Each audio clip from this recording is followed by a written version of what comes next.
Trust, it's one of the hardest things to earn, and the easiest thing to lose.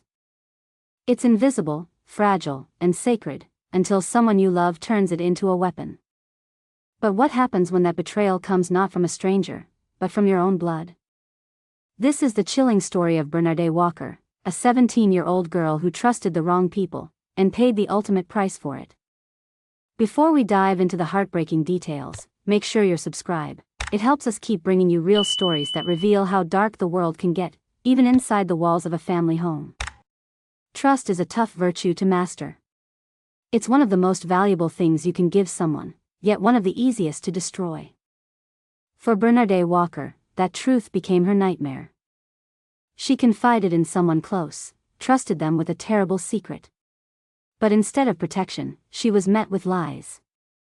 The very person she turned to for help became the first to betray her. And by the next day, July 18, 2020, Bernadette Walker had vanished. Her disappearance shocked Peterborough, a quiet city in Cambridgeshire, England, and what followed would uncover one of the most disturbing cases of family betrayal the UK has ever seen. Born December 13, 2002, Bernadette, known to friends as B, was a creative soul. She loved photography, always carrying her camera wherever she went. After finishing high school, she enrolled at Peterborough College, studying photography, dreaming of one day moving to the United States. B was shy with strangers but warm and vibrant with those she trusted. Her friends described her as bubbly, fun-loving, and kind-hearted.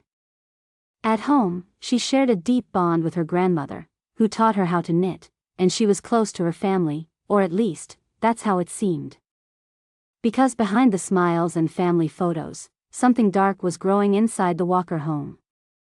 When B was just a toddler, her mother, Sarah Louise, met a man named Scott Walker. They were neighbors at first, and soon, Sarah moved in with him in 2006. She already had 5 children and was pregnant with her 6th. Life was chaotic, crowded, and unstable. Scott, at the time, was still married, to a woman named Jill. At first, Jill saw him as charming, even loving. But it didn't take long for his mask to slip. He became controlling, obsessive, and manipulative. Jill later described his behavior as terrifying, not because he hit her, but because his words broke her down piece by piece. Eventually, Scott proposed, and under pressure, Jill said yes. Their marriage became a cage, one built from fear. But when Scott began flirting with Sarah, Jill saw a way out. She left him, not knowing that she was leaving another woman, and her children, to face the same darkness she had escaped. Sarah and Scott quickly became a couple. She even changed her last name to Walker and gave it to all her children, including B. Soon, they had 4 more children together, 10 kids total, living under one roof. Scott liked to portray himself as a family man online, posting, smiling, pretending. But behind closed doors, the Walker home was a place of fear. According to B's brother, Anthony, Scott was abusive, physically, verbally, emotionally. He controlled everyone, installed cameras throughout the house, even in the bathroom. And while he claimed it was to catch the kids sneaking candy, the truth was far darker. By July 2020, B was 17. Sarah had just given birth again. Scott was 50, Sarah 37, and their relationship had completely fallen apart. Sarah had moved on with another man, Chris O'Connell, yet Scott still refused to leave the house. He even made rules for Sarah's new relationship, telling her when she could see Chris and forbidding him from visiting their home. He wasn't her husband anymore, but he still controlled her every move. And in that house of control, manipulation, and secrets, B was trapped in something far worse than anyone imagined. Inside B's diary, detectives found words that stopped them cold. One chilling entry read, "Told my mum about my dad and the abuse. She lied to me, and said she'd kill me if I told the police." It's the kind of line that makes you pause, because what mother would ever threaten her own child just to protect a monster? B had believed her mother would stand by her, but those pages revealed the truth: she'd been completely alone. Police pressed on, determined to uncover every layer of what had really happened to B. They interviewed her friends, and that's when the details began to connect. One friend, Warren Naylor, told detectives B had once confided that she thought Scott was using her. Then, a day after she supposedly ran away, Warren received a message from B's Instagram saying she had lied about the abuse. But investigators quickly realized something didn't add up. Scott had confiscated B's phone the day she vanished, so who sent those messages? Digital forensics revealed the horrifying answer. The texts didn't come from B at all. They came from her own mother, Sarah Walker. It's believed that when Scott discovered B had told her mother about the abuse, he snapped. He allegedly attacked and killed her during the car ride home from his parents' house. His phone was switched off for exactly 91 minutes, the window of time police believe B's life was taken and her body disposed of miles away. When his phone came back on, the first call he made lasted 9 minutes. It was to Sarah. No one knows what was said, but detectives believe that call was when they began coordinating a cover-up. Together, they started sending fake texts from B's phone, to her mother, her friends, pretending she was alive and well. Every message designed to buy them time.